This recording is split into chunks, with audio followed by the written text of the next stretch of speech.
Assalamualaikum warahmatullahi wabarakatuh. Kami dari kelompok 2 PPKN akan mempresentasikan hasil diskusi kelompok kami yang berjudul Reaktualisasi Pancasila dalam Pembangunan di Berbagai Bidang. Sebelumnya, izinkan saya memperkenalkan anggota kelompok kami. Yang pertama ada saya, Rindang Rupamawarni dengan NIM 4221085. Yang kedua ada Destia Eka Putri dengan NIM 4221104. Dan yang ketiga ada Alivia Salsabila dengan NIM 4221112. Langsung saja saya akan mempresentasikan hasil diskusi kelompok kami. Yang pertama ada pengertian reaktualisasi Pancasila. Menurut wiktionary.org, reaktualisasi adalah proses cara pembuatan mengaktualisasikan kembali penyelenggaran dan pembaruan nilai-nilai kehidupan masyarakat. Reaktualisasi manusia berarti harus ada implementasi dalam kehidupan bernegara dan berbangsa. Itu berarti harus berupa perwujudan konkret dan politik, kebijaksanaan, pelaksanaan hukum dan perlindungan terhadap warganya. Dan Pancasila sebagai sumber nilai dan paradigma pembangunan menurut KBBI. Paradigma adalah daftar dari semua pembentukan dari sebuah kata yang memperlihatkan konjugasi dan deklinasi kata tersebut.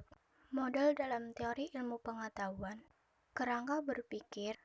Paradigma adalah suatu asumsi-asumsi teoritis yang umum sehingga merupakan sumber hukum, metode, serta penerapan dalam ilmu pengetahuan yang menentukan sifat, ciri, serta karakter ilmu pengetahuan itu sendiri. Lalu reaktualisasi di berbagai bidang, misalnya di bidang politik, ekonomi, dan sosial budaya. Di sini saya akan menjelaskan satu persatu bidang tersebut. Yang pertama yaitu ada reaktualisasi Pancasila dalam pembangunan di bidang politik. Pembangunan di bidang politik bagi bangsa Indonesia harus berlandaskan Pancasila, sehingga tidak dapat digantikan dengan landasan yang lain, termasuk paham barat dan timur. Untuk itu, pendidikan dan pembangunan politik bagi bangsa Indonesia sangat penting, dan pelaksanaannya tetap mempertimbangkan pengalaman sila-sila Pancasila secara konsisten. Pancasila dalam wujud sebagai penyemangat persatuan dan kesadaran nasionalisme yang harus dihayati dan diamalkan oleh penyelenggara negara, lembaga masyarakat, dan warga negara sebagai tolak ukur eksistensi kelembagaan politik, sosial, ekonomi, dan sebagainya. Referensi dasar bagi sistem dan proses pemerintahan yang prinsip-prinsipnya terjawantahkan dalam tugas-tugas legislatif, eksekutif, dan yudikatif untuk kebijakan politik, pemerintahan, hukum, dan hankam.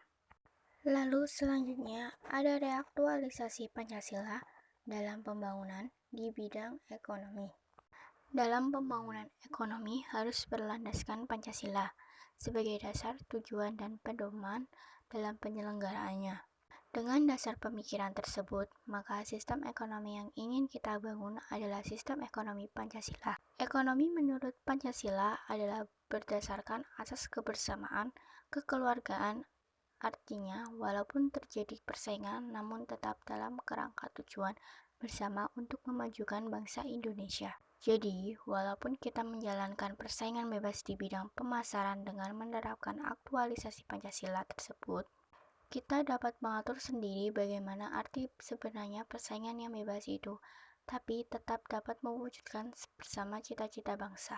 Pengalaman ekonomi haruslah didasarkan dengan asas kekeluargaan dan gotong royong, sehingga interaksi antar pelaku ekonomi sama-sama menguntungkan dan tidak saling menjatuhkan.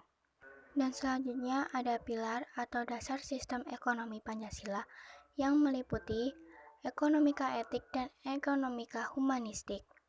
Dan yang kedua ada ekonomi keadilan sosial, dan yang ketiga ada nasionalisme ekonomi dan demokrasi ekonomi. Lalu, pembahasan selanjutnya ada reaktualisasi Pancasila dalam pembangunan di bidang sosial dan budaya. Dalam rangka pembangunan sosial budaya, Pancasila merupakan sumber normatif yang bertujuan untuk meningkatkan hakikat dan martabat manusia menjadi warga negara. menjadi masyarakat yang beradab dan berbudaya. Pada era globalisasi, nilai-nilai budaya yang berkembang dalam masyarakat sudah mulai tertimbun oleh budaya-budaya Barat yang masuk ke Indonesia.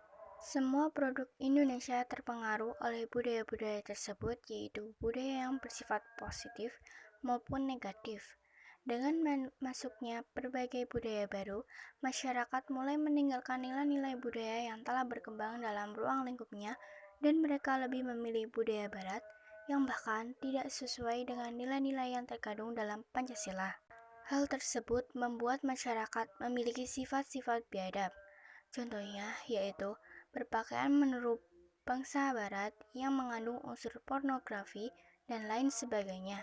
Sudah menjadi tugas pemerintah untuk mengangkatkan serta mengarahkan masyarakat untuk kembali menerapkan aspek budaya yang berlandaskan nilai-nilai kemanusiaan, nilai-nilai ketuhanan, dan nilai keberadaban.